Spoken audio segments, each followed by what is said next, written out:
Hey all you goal-getters, welcome back to another episode of The Mental Perspective. My name's Jenna Weinstein, owner of Ripple Effect Performance.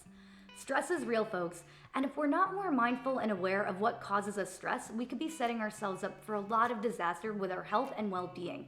And today, I want to introduce you 5 thinking styles that can set us up for failure or feeling more stress in our everyday lives, and strategies to help us overcome these thinking styles. So let's get after it.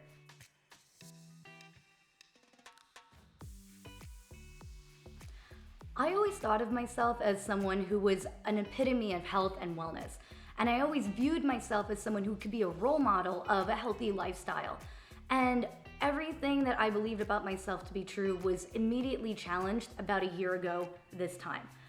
I went to the doctors for a routine checkup, and when I went in, the nurse went to measure my blood pressure, and after a few seconds, she paused and she said to me, "Are you feeling okay today?" And I stopped and said, "Yeah, I feel really great. Why?" And she said, No reason at all.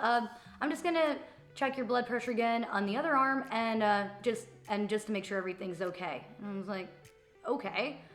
And so she checks it again and she pauses again and she says, "Now you're sure you're feeling okay?" And now I'm starting to get a little worried, I think rightfully so, and I say, "Yeah, I feel fine. Why, should I not feel okay right now?" And she said, No. If you feel good, that's really good. Your blood pressure's just a little high, and I just wanted to make sure you're feeling okay." And full disclosure, my blood pressure has been a little high in the past, but usually it's over little things, like maybe I'm really busy with work, or I'm not sleeping well, or maybe I just overindulged in potato chips or pretzels the night before, and it would spike my blood pressure a little bit. But in this moment, I could tell that the nurse's tone was different than what it's been in the past. And I asked her point blank, "How high is my blood pressure?" And she said, "It's 200 over 110, but I really don't want to worry you. If you say you're feeling fine, I don't want you to stress out anymore." And I stopped and I said, 200 over 110. And she said, "Yes, but you said you're feeling fine, so I just need you to stay very calm right now while we wait for the doctor."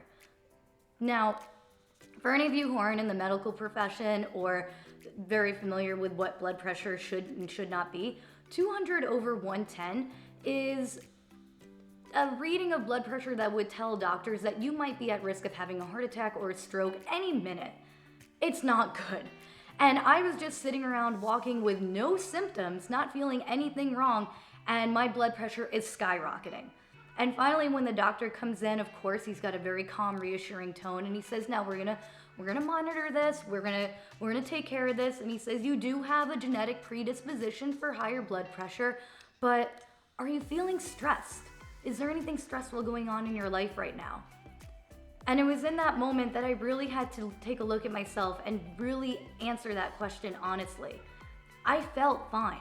I was doing all the right things, I thought. I was working out regularly. I was eating well. I was in good relationships and friendships. I felt good, but clearly I wasn't feeling good on the inside. I was stressed out, but I didn't know it. I wasn't aware of what was going on in my mind day in and day out. And so I want to introduce to you all 5 common thinking habits that we can have that can cause us to feel stressed and not even know it. So the first style of thinking that can cause us to feeling stressed is not having good coping strategies or not being able to adapt to change. Change is inevitable in life, and it probably happens to some of us more often than others. But when something small or big happens in our everyday lives that causes a sudden shift or change, if we're not ready and willing to adapt in that moment, it can cause a lot of stress. So really ask yourselves, do you fight change, whether it's big or small? And if you do, maybe that's causing you stress. So one strategy that you can do that can help you fighting yourself when there's change happening around you is to remind yourself of what you can control. You might not always be able to control the situations that are happening around you or the people around you that are possibly causing change, but you can control yourself. You can control how you think and how you respond to these changing and stressful situations. The second style of thinking that can cause us to feeling stressed is similar to the first one, but this one is being very inflexible or rigid in our thinking. And what this is all about is sometimes we have ways that we like things to be, and we are not willing to flex or compromise our opinions or the way we do things to satisfy other people or situations. So imagine being in a situation or being in a relationship with somebody who is uncompromising, that they're incapable or unwilling to see a situation from a different perspective, or they're unwilling to change their daily routine because things might happen. Now that can cause a lot of stress to you or to the person who's unwilling to be flexible. So if you notice that you have a tendency to be unwavering or be inflexible from time to time, so a strategy that you can use to help you be a little bit more flexible from time to time is to just slow down in your thinking. A lot of times when we're inflexible, we tend to want to make decisions really quickly. So here, remind yourself to just slow down and be a little bit more receptive to what other people have to say. You don't always have to agree with what other people are saying, but being respectful and open-minded to different things and different opinions can go a long way and save you a lot of stress. The third style of thinking that can cause us to feeling stressed is negative self-talk. Now, I did a video on this not too long ago, so I'll leave a link for it in the description. But a lot of times we're our own worst critic. And when things are going wrong in our lives or when things just aren't seeming easy, we have a tendency to talk down to ourselves. And sometimes we shirk it off and say, oh, you know me, I'm just sarcastic, I've got a real self-deprecating humor. But over time, it might not seem like a joke to us. And it's really easy for us to talk down to ourselves over and over and over again. And once you get into that habit, you're gonna continue doing it. So, something you can do to stop talking down to yourself and stop using negative self-talk is to use more affirmations and confidence statements. So anytime you're aware that you're talking down to yourself, maybe you're saying something like, oh, I'm no good at anything, I suck at this. Okay, pause, and now tell yourself 3 affirmations or confidence statements. What are 3 things that are good about you or that you're strong at? Maybe it's something like, I am smart, I see things through to the end, and I'm reliable. Affirmations, things that make you feel good about yourself, things that celebrate your strengths. And the reason why I say 3 is because for every negative statement that we say to ourselves, we should overpower it with 3 really powerful positive statements. The fourth style of thinking that can cause us to feeling stressed is perfectionism. Now I know I've done another video on this, so again, I'll leave a link for that video down below to let you know if you might be a little bit more of a perfectionist than you think. But what perfectionism is all about is not feeling like anything that you accomplish or do is good enough. And when we have a more perfectionistic mindset, we are more likely to give up and quit just because the outcomes won't be what we want them to be. And again, that's going to perpetuate to us thinking that we're no good at anything. There comes that negative self-talk. And then we're going to think that we can't control the situation and not be able to adapt to it. So you see how a lot of these thinking styles go hand in hand.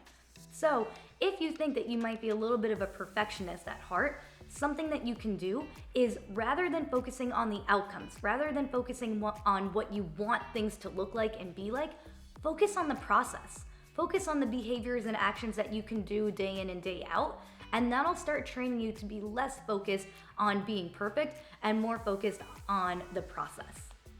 And the last thinking style is almost like a perfect storm of the previous 4. It's a pessimistic thinking style. Now, if you're a pessimist, some people will say, oh, it's just seeing the glass half empty. But what it really means to be a pessimist is not believing that the future has anything to look forward to, so you're not hopeful or confident in the future. You don't believe that anything you do can impact the situation that you're in, so you don't believe that you have any control in this situation. You don't have any confidence in yourself, so you're gonna have a lot of negative self-talk. You tend to be very stuck in your ways, so you're not very flexible in your thinking, and you're not open to different strategies or suggestions. And then finally, you're so focused on the outcomes that you don't think there's any point in focusing on the process. So you might also be a little bit of a perfectionist.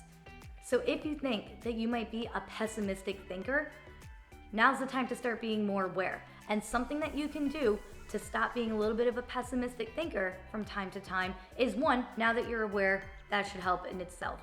But now what you can also do is watch my video that I'm gonna post a link down below on how to be a more optimistic thinker, because there's so many strategies and techniques that I'd rather you watch that whole video and really help yourself grow and thrive. So if you think you're a pessimistic thinker, the first step to overcoming that is being honest and aware with yourself. And the next best thing you can do is try to incorporate the other tips that I've listed before and watch the video that I'm going to post down below on how to be a more optimistic thinker.